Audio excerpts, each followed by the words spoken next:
Welcome to the second sermon in this new series I'm releasing, 100 Sermons in 100 Days. I'm Mike Adams. Appreciate you joining me today. And the topic for today is humility versus pride and what we need to do in order to be ready for what's coming. Because there's going to be a significant event in 100 days, give or take. And it's not just the obvious event that you're thinking of. It's not just the election, for example, but also there are things that I know that are coming in about 100 days that will be, well, we'll just say significant. So if you missed it, yesterday's sermon, which was sermon number 1, was about the armor of God, the molecular armor of God, citing Ephesians chapter 6, verse, well, I start with 10, but also 11, of course, and other verses. And that's definitely worth taking a look at because it lays out the core philosophy of what we believe and what we teach, which is that if we are to act with faith in alignment with God's wishes for us, we must also be of pure blood. We must purify our bodies to the greatest extent that we can in terms of avoiding toxins, avoiding pollutants, avoiding pesticides and herbicides and glyphosate and heavy metals and toxic junk food and all the plasticizer chemicals and all the toxic fragrance ingredients, the toxic food coloring ingredients, all of these toxins that I've been teaching about for over 20, I think it's coming up on almost 25 years, actually. There's a book I wrote many years ago called Grocery Warning in the early days that talked about many of these same things.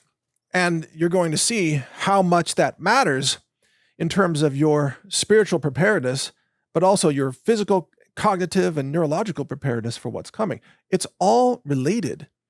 But I believe that we must be clean in our foods, in our supplements, in our superfoods, and in our daily habits. We have to have clean water, for example. We need to be able to detoxify our physical bodies so that our brains will work better and then our minds work better. That's the non-physical part. And then our spirit works better. We literally are more effective in body, mind, and soul, Father, Son, and the Holy Ghost. We're more effective when we are more pure and when we have eliminated the toxins that cause sickness and disease. So we'll talk about that a lot more in other sermons coming up. Today's sermon is about humility versus pride. And I'm going to quote from Proverbs because, Proverbs, in fact, I'm going to quote from Proverbs a lot in these sermons because there's so much wisdom in such a compact form, right? But if you go to Proverbs 11 and you just read the first 4 lines, or maybe we'll read a little bit more, but it says very clearly, the Lord detests dishonest scales, that is, those who cheat, but accurate weights find favor with him. So it means that if you carry out your life with a sense of honesty in the way that you deal with others, that you operate with integrity, that you pay the bills that are legitimately due to you. If you borrow money from someone, you pay them back. If you promise to pay them a certain amount, then you pay the full amount. So then God will find favor with you just for being honest. That's kind of cool, isn't it? To note that you'll have credit with God just for being a decent person. It's like, yes, actually, yes, because so many people are not decent people. So many people are dishonest or cheaters or liars or, deceivers. And of course, they don't get any credit for that at all. They get the scorn of God. But if you just treat other people with a sense of honesty in your business, in your personal life, in your faith, in everything that you do, then God will grant you his favor. And I've said before in other formats that God's favor is a cosmic currency. So we think about currencies in things like dollars, which is a counterfeit fake currency, or some people might think about currency in terms of cryptocurrency, such as Bitcoin, which is a digital form of representing value. But none of those go with you when you pass away from this realm, right? When you transition into the heavenly realm, do you bring Bitcoin with you? No. Do you bring dollars with you? Oh, for sure, no. I mean, there might be a special place in hell for bringing hyperinflated dollars with you or something like, yeah, you can bring all your money to hell. And there's hyperinflation in hell. You can't afford anything. Oh my gosh. That's how crazy that could be. But the currency that counts with God is the currency of God's favor. So as you are earning that currency, which you can only earn through your behavior, through your honest actions, and you can't deceive God because he knows everything. So, and you can't deceive yourself. You can't lie to yourself. You are either acting with integrity, or you're not. And God knows and you know, and that's what counts as your currency. That's what you do take with you. And that's not reflected in your bank account. You can't log into, JP Morgan, Chase, Rockefeller, globalist bank and see how much currency you have with God. Doesn't exist there. Only God can tell you how much currency you have with God. And you either earn it or you lose it every day with the actions that you take and the decisions that you make. Now, if we continue with Proverbs 11, it says, when pride comes, then comes disgrace. When pride comes, then comes disgrace. So those who learn to or choose to operate their lives with a sense of pride, that thinking that I'm the only one that matters, or I'm the best, or I'm responsible for all the success or whatever. You see this a lot with like pop culture stars who think that they're such amazing people because all this success is showered upon them, and they tend to act with this sense of personal pride rather than humility. And then what happens often? They fall. They fall from their perch of power. They fall into disgrace because their success was never rooted in spiritual fundamentals that would allow it to have longevity or sustainability. So they fall from that power and they end in disgrace. Now, what's interesting about this is that any of us may have gone through this pattern in our own lives, especially perhaps in our younger years. Many of us, when we weren't as wise as we are now, right? Because we tend to gain wisdom over time. But perhaps when you were younger, you might have thought that, you don't need God. You're doing great all by yourself. And the pride, you did this, you built that, you did this. I know I used to think that way when I was younger as well. And then at some point, you will experience a fall. Something will collapse. The rug will be pulled out from under you, and you will find out that, guess what? You're not all that. You're not all superhuman. You're not above God. Because it is from the place of humility that we build the foundation for long-term, legitimate success in life. And I don't mean that monetarily. I mean living life as a successful human being, contributing to the health and joy and awakening of others around you. That's what matters in terms of, scoring this life. And that only comes from a place of humility, not from pride. So that's the next line from Proverbs 11. And I'll read the two. When pride comes, then comes disgrace, but with humility comes wisdom. And four more lines that I think are really relevant to this. The integrity of the upright guides them, but the unfaithful are destroyed by their duplicity. Wealth is worthless in the day of wrath, but righteousness delivers from death. Wow. That's so powerful. It's kind of what I was just saying. Wealth is worthless in the day of wrath. When you are judged by God, your bank account doesn't matter. It's irrelevant. Doesn't matter. Oh, you have all these treasury bonds? Really? Oh, you're a treasury billionaire bondholder? Who cares? God doesn't care about that. Doesn't matter. It's not going to save you. What's going to save you has nothing to do with that. Righteousness delivers from death is what it says. And that is standing in truth with God. And that is what grants you entrance into the kingdom of heaven. That's what grants you immortality. That's what makes your life worth living beyond the lifetime itself. That the pattern of righteousness and truth and love and light that you lay down during this life will outlive this life because it comes with you as the currency of God's favor that has been granted to you through this life. So it says it all right there. This is why I have a hard time reading the Bible. You know why? Because I read like 4 lines and I'm like, whoa, I'm so blown away. And then I have to like think about those 4 lines. Now, of course, there are parts of the Bible that are not so interesting. It's like, oh, here's all the family tree of this family and that family. I'm like, oh, okay, whatever. That's that's that doesn't get me like super excited to just hear about all the genealogy. But this part right here in Proverbs, this is so intense. I can hardly read it without just stopping, and I have to process it. It's so powerful. Wealth is worthless in the day of wrath, but righteousness delivers from death. So what are you pursuing in your life? If you're pursuing material wealth, you're doing nothing to forward your progress in God's eyes. Nothing. But if you stand in righteousness, then you earn, in essence, spiritual immortality.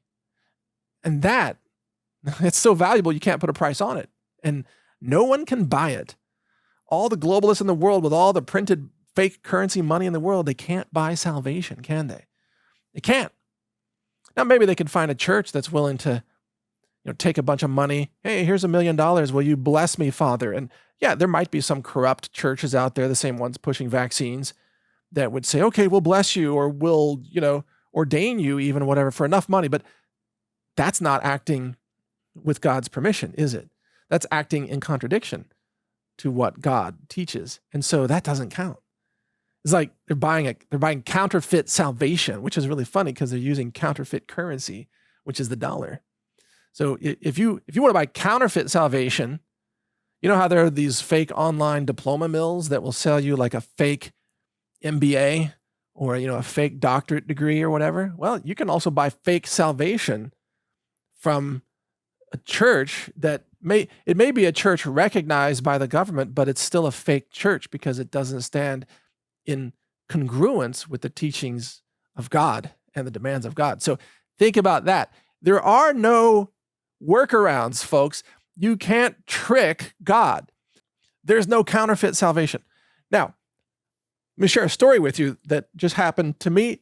For the last several years, I made myself a promise that I would do my best to repair everything that broke in my home or on the ranch, anything like any kind of common maintenance type of issues, or even taking care of the animals. I have donkeys and I have goats, and you probably know I have a donkey named Hosanna, by the way.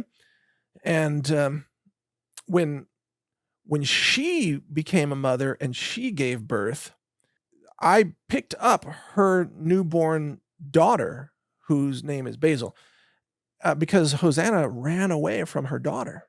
She didn't know what was going on. And I saw that she was running away. I was like, what? So I run over and I pick up this newborn baby donkey that was wet, wet with the afterbirth material. And it was like, oh gosh, it's like wet, soggy, donkey fur. And this thing's actually kind of heavy too. I don't know if you've ever picked up a newborn donkey, but they're not that tiny. They're born, like they're supposed to be able to run in a couple of hours, right? And so I picked up the donkey and I carried it back to its mother, and I helped the donkey stand up and put its nose to be able to suckle its mother. And then it just stood there for a long time, like didn't know what to do. And I'm like, drink the milk, drink the milk. And I'm like, how do you make a baby donkey drink milk? But that was a new experience for the mother and a new experience for the donkey. Now, eventually they figured it out. And then everything was great after that. But I jumped in because, well, I'm committed to doing my best to taking care of these donkeys and other animals. I do the best I can. And there was nobody else who was going to pick up this donkey. There's nobody else who's going to bring them together. So you jump in and you do it. And that attitude, I've had that attitude about a lot of the things in terms of repairs and so on. And I've been talking, you've heard me talk about plumbing repairs or electrical type of repairs, trying to learn how to do basic things. And I think this is a very important functional skill set that we should all strive to at least entertain. Don't think that we're so special, or if you happen to be someone of material wealth, that you're so wealthy that you could just hire somebody to do everything. Oh, I'll hire a guy, to mow the lawn. or I'll hire a guy to, clean out the chicken cage, or I'll hire a guy to fix the plumbing or whatever. And now I get it. Sometimes you do need help because, HVAC, right? Oh, the air conditioner's down.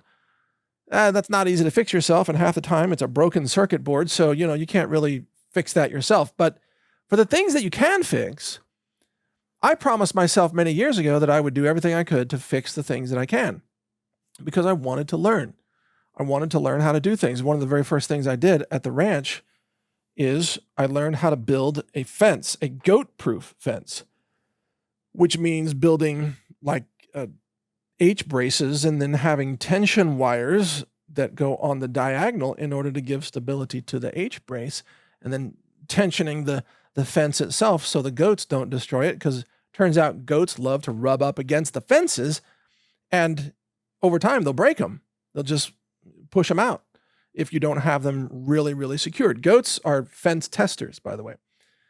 So that was one of the very first things I did. And I felt a sense of just simple joy saying, wow, like I never built a goat fence before. Now I know how to do that. And if I had to do it again, I understand the principles and I could do it again. So learning how to do things, although it may seem kind of humbling at first, and maybe you could hire somebody to do it, but what if you did it yourself? What if you learned how to do those skills yourself?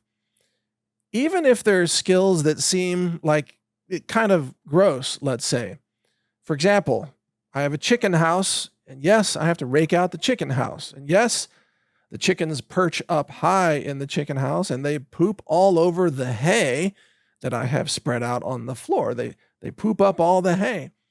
And then, they poop it up for a week or two, depends on the humidity actually. And when the hay gets to be like too much poop all over it, then you get in there and you rake it out. And, that's a messy job to everybody. But if you've never raked out a chicken house, but you have chickens, then are you really caring for the chickens? Are you really the steward of the chickens? Sometimes when we are in positions of caring for other animals or caring for a piece of land, or we are a steward of a piece of land, sometimes there's a dirty job involved. You might have to shovel some mud. You might have to get wet. You might have to get on your knees, which is symbolically important. And speaking of getting on my knees, having made this promise to myself many years ago, I have learned a lot of skills. It's been great. I know how to do a lot of things now that I did not know how to do many years ago. But recently, I had a toilet go bad. Now, I've probably never shared this with you, but I live in a pretty humble place and we only have one bathroom. So I don't have a backup toilet, by the way. I don't have like a guest bathroom. I don't have that. Got one toilet. And this toilet started leaking. There was water coming out at the base, and it was starting to really kind of destroy or weaken the floor around it. And I looked at that. I'm like, oh no, please, please God, don't make me do this. Because I'd made this promise. I'm going to do basic maintenance. And then sure enough, God says, okay, here, work on this toilet, plumber, I'm like, no, please. So I go online, I'm searching videos like, okay, what's the cause of a leaky toilet leaking at the base? And they're like, oh, you got to remove the toilet, man. You got to take the whole toilet off. You got to rework it. There's this thing called a gasket. It's actually called a closet gasket. I don't know why they use the word closet instead of toilet, but you got to rip this toilet off of this thing and you got to rework that whole wax ring as it's known. There's a ring of wax that attaches the base of the toilet to this gasket in the floor, which is just this gaping hole in the floor with kind of a rim around it, right? So I'm like, oh man. Okay. So thinking, well, I'm not too proud to do this. I can fix a toilet too. I mean, Jesus was a carpenter. And my great-grandfather, by the way, who was also a minister, I'll tell you about him in another sermon here. My great-grandfather built his own church with his own hands. He was a carpenter. So I figured, hey, if my great-grandfather can build a church, surely I can fix a toilet, So I take the toilet off. I mean, yeah, I disconnect the supply line of the water and I get all the water out of the toilet tank and everything, and then lift it off. It's heavy, and get it out of there. And looking at this gasket, this toilet gasket on the floor, and like, oh no, this thing's all kind of sideways. It's not even flat. And all the videos online said, well, here's how to solve it if it's a little bit high, or here's another way to solve it if it's a little bit low.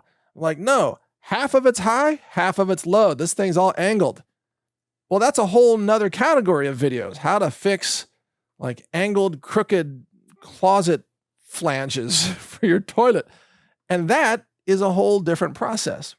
And by the way, I was getting grossed out by the wax ring on the bottom of the toilet that I took off of it. And so I did do something that I admit this publicly. I couldn't stand to take the wax off that toilet, so I just bought a new toilet. So I did just throw money at that. So went to the hardware store. I got a whole new toilet because I don't want to mess with this wax ring. Okay. And besides, why not upgrade the toilet anyway? I wanted a toilet that had a full flush on it. I don't want this eco-friendly water-saving flush that doesn't work, right? I want the full power of the gravity of water to do its job. I don't know what a 3-gallon flush or whatever it is. Because, I'm not on city water anyway. I'm out in the country, so it's all my own water anyway. So I got the full flush toilet, upgrade, brand new. I don't have to deal with the wax ring. Well, then it turns out to fix this flange, you have to get this kind of flange extender, and then you have to get a belt sander, and you have to sand it halfway down at an angle, which looked like a very tricky job. But with some effort, a pair of safety glasses, some gloves, and a vise, I was able to get that done. And then the floor was so destroyed underneath the gasket, and bear with me here, I'm not going to make it gross. I'm just describing what I went through to repair a toilet. It was way more than I ever expected. But I had to fix the whole floor, so I had to get a new steel base, and then I had to screw that into the floor, and then I had to drill through that for the gasket screws to attach the gasket to the steel, the new subfloor of steel. And there was a lot of drilling and a lot of attaching screws, and it was quite an ordeal. And then I had to put this slanted piece on. I got the slanted piece on, and then it's like, okay, now it's flat, but it's way too high. What do I do now? It's way too high. I tried to set the toilet down on it, and the toilet's rocking and rolling side to side like it's a space shuttle simulator. Like, this is not just a throne for doing your business. This is like flying a jet, This is like being on an airplane. This is like every visit to the toilet is also an adventure in acrobatics or something. And that wasn't cool. So I took the toilet back off. Like, that's not right. And I ended up, what I had to do, I had to build out a new subfloor all the way around the toilet to raise the floor half an inch, which I did. So, got the wood, built up a new subfloor, put that in, and then put the toilet back on. So I built the new subfloor all the time on my knees. So I spent more time on my knees in the past few days doing this than, probably over the past few months. But on my knees the whole time, bending over with the drill, bending over, tightening the screws, and putting in the subfloor, then putting the toilet back on. And when that's all said and done, do you realize how much appreciation you get for a toilet? Because I didn't have any other place to go. I was, I live out in the country. I was walking outside, just going outside for most things. And it's great to have a toilet again, and it's humbling. It's humbling because my wife was joking. She said, hey, it's like living in a developing nation again. Like, here we are without basic toiletries. Yeah, that's humbling. It makes you rethink, the luxuries that we have in life. But when I got that water line connected and I got the toilet to fill back up and I could flush the handle and like, yay, this is working again, there was a sense of real luxury, which sounds funny because in our world today, most people think of luxury as like a really high-end vehicle or a boat or a luxury house or whatever. But for me and my wife, and at that moment on that day, luxury was having a toilet that flushes. That's quality of life. Think about it. Now, could I have called in a plumber to do all that instead? Yes, absolutely. Would that have saved me hours of time and frustration? Absolutely. But I would have learned nothing from that. I would not have had the appreciation that I now have for the toilet. And by the way, I don't know if you know the history of the toilet, but it took hundreds of years for the modern day toilet to be invented. I know you may think this is odd. This doesn't qualify to be included in a faith-based sermon, but oh, it does. Because for hundreds of years, the toilets did not have the water trap in them, which is the result of the S-shaped like plumbing in the porcelain toilet, where there's an amount of water that's trapped in the middle that prevents gases from coming up into the toilet. So for hundreds of years, and the history of Europe in particular, they did not have what you and I would consider to be a modern day toilet. They had something quite horrific that I'm not even going to go into. And so even the kings and queens and princes of the day, even the bishops, even the priests, they did not have the luxury that you have right now because of the simple toilet invention that is now deployed everywhere around the Western world. And if you've never done any of the plumbing yourself, then, and I don't even mean with a toilet, but just water lines or faucets or under the kitchen sink or what have you, make a point to learn some of that. Make a point to get in on some of that plumbing, learn how it works. Or if you're building something and you can do so in a safe manner, swing a hammer, right? Use a drill, like get involved, get hands-on with the projects. And I know many of you are, especially if you're involved in greenhouses or growing food or permaculture, things like that. Get hands-on, because there is nothing beneath you. There is no shame in fixing your own toilet, folks. There's no shame in shoveling mud out of a greenhouse or in getting your hands dirty. I love getting my hands dirty in the soil and the gardening and the sprouting. I love that. There's no shame in that at all.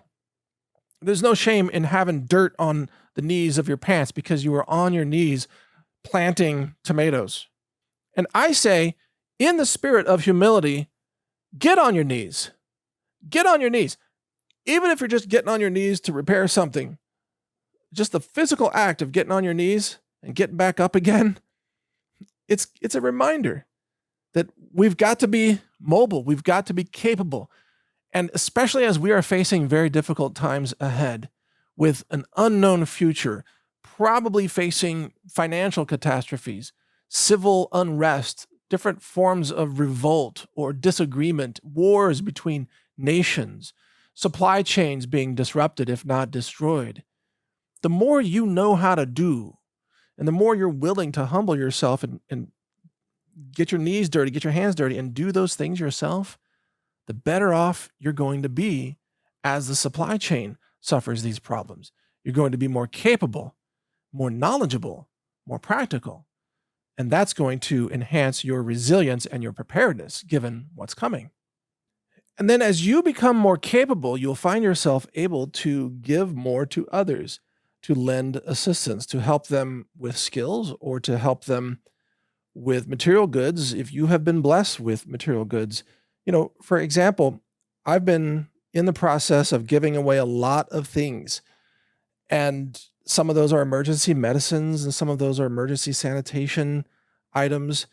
And we've been blessed here at this organization with donations, and we've been blessed with gifts from various providers. And I often tell them, whatever you want to send me, and we will distribute it.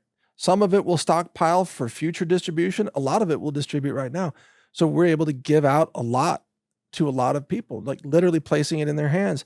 Just the other day, actually, it was Saturday night, I dropped off a box of some emergency medicine and some supplements, and what else was in there? Oh, and I threw some goldbacks in there too, at a local place that's used by some people that need some help, and we're ready and welcoming the gift.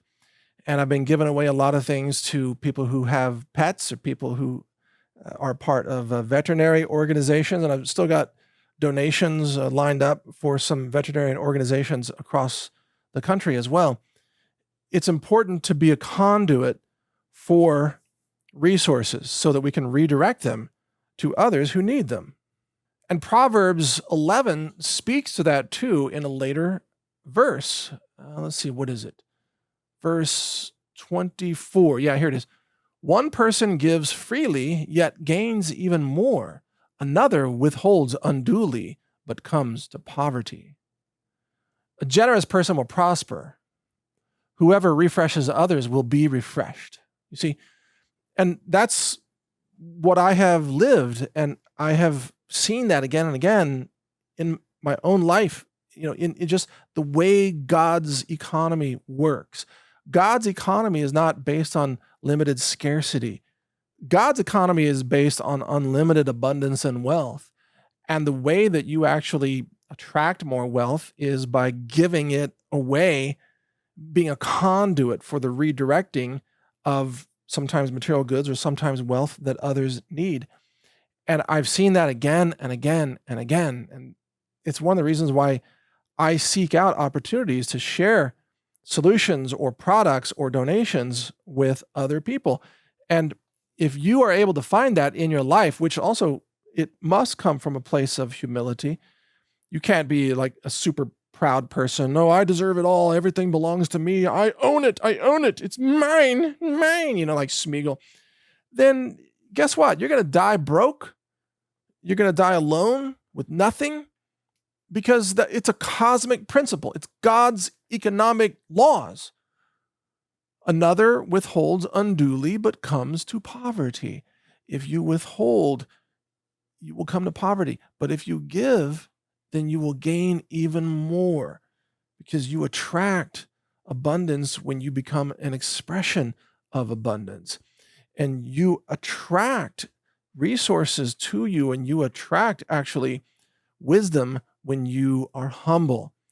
So fixing a toilet is not about fixing a toilet. It's an exercise in humility.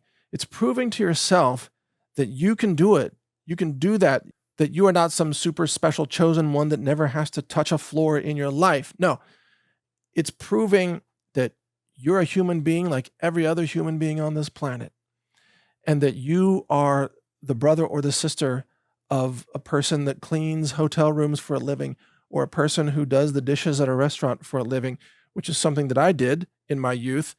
I worked at a restaurant, and the very first job I had was washing dishes for minimum wage. That was humbling. Talk about humbling. That's one of the worst jobs, but there are people who do that job every single day, and you should not look down upon them for doing that job. There is at least dignity in physical labor. There is dignity in cleaning something. There's dignity in building something. There is dignity in actually doing something that matters in the world. And in many ways, I respect those people so much more than some of the people who just, selling financial derivatives instruments, collateralized debt obligations, and derivative CDOs of CDOs, and this and that. Is like, so what have you done in reality? Nothing. You're just selling a bunch of paper with a bunch of spreadsheets and math on it. But somebody still has to do the dishes. Somebody still has to fix the toilet. Somebody's got to deliver the coal to the coal plant, or somebody's got to raise the food, raise the animals so that you can have a hamburger. There are people in this world that do real things, that milk the cows. And I remember milking my goats years ago, and they're small goats, and that was a lot of work because they had little tiny udders. Like it would take a long time to get a little bit of milk. It was very humbling. It's like, this is the hardest milk I've ever worked for, man. You learn some interesting lessons about yourself when you do these things. But nothing is beneath us if it needs to be done. So I want to invite you to share that idea. Think about in your life, what are you skipping because you think it's beneath you? And what might you actually just take on as a spiritual challenge? Like, I don't know, in the winter, shoveling snow, or in the summer, mowing the lawn, or edging your lawn, or whatever. Some kind of menial task. That's why a lot of people volunteer at places like soup kitchens, because there is a spiritual truth in making food for others, in being in the kitchen and preparing the food and serving it for others. And that counts. And so find opportunities where you can humble yourself and learn some practical skills. And in doing this, you're going to be more prepared for what's coming. You'll be more resilient. You'll be more capable, more hands-on. You will save all kinds of time in the future because you'll know how to do these things. You might even shock your friends or family members, like, you know how to do that? Whatever that thing is. You can swap out a kitchen faucet? Really? You know how to do that? Well, you can learn how to do that.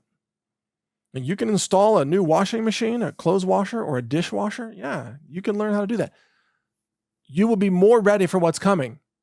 You'll be more humbled, and you will be more in alignment with God. And I don't mean to sound contrite or anything, but there's a spiritual truth to this. Humble yourself in your day-to-day actions, and God will see you as the more humble person that you are growing to become. Don't be afraid to get your hands dirty and do these things. And I said earlier that my great-grandfather was a minister for the Assembly of God Church, by the way. I don't know if I mentioned that earlier. But my grandfather was a part-time beekeeper, and he would do things that still amaze me to this day. Like one time, a hive of wild bees just showed up on a tree. You know how sometimes wild bees will form a colony and they'll all just show up like collecting themselves in a giant clawed shape on a tree branch. Well, he would go out there. I saw him do this myself. He would go out there without a bee suit and capture the whole hive. He would capture an entire colony of wild bees, and he would put it in a beehive, and he didn't even wear a bee suit. And watching him do that as a child myself, it was like, it's crazy. Is this guy bulletproof? Like, does he have superpowers? How can someone possibly do that? And you know what the answer is to that? Two things. Number one, he stayed calm. He didn't panic. He didn't wave his hands around. He didn't scream. He didn't run. But also, he got stung. He got stung a few places. And when he got stung, he still didn't panic. And so doing these things doesn't mean it's all going to go perfectly for you. You're going to make mistakes. You're going to have setbacks. You might get stung along the way. But when you do get stung, don't panic. Don't freak out. Just experience that moment of pain or that momentary setback and say, that's not going to take me away from my path here, not going to take me away from my mission. We can move forward. We can learn more. We can do more. At any age, we can continue to learn. And know that doing so puts you more in alignment with God and his plan for you in this realm. As it says here in Proverbs, the fruit of the righteous is a tree of life, and the one who is wise saves lives. And that's what you and I do every day. We save lives. We help people save their own lives, technically, is what we're doing. So that's today's sermon. Thank you for listening. I hope you enjoyed it. We have many more to come, 98 more to come, 100 sermons in 100 days. Thank you for listening. God bless you. I'm Mike Adams. Take care.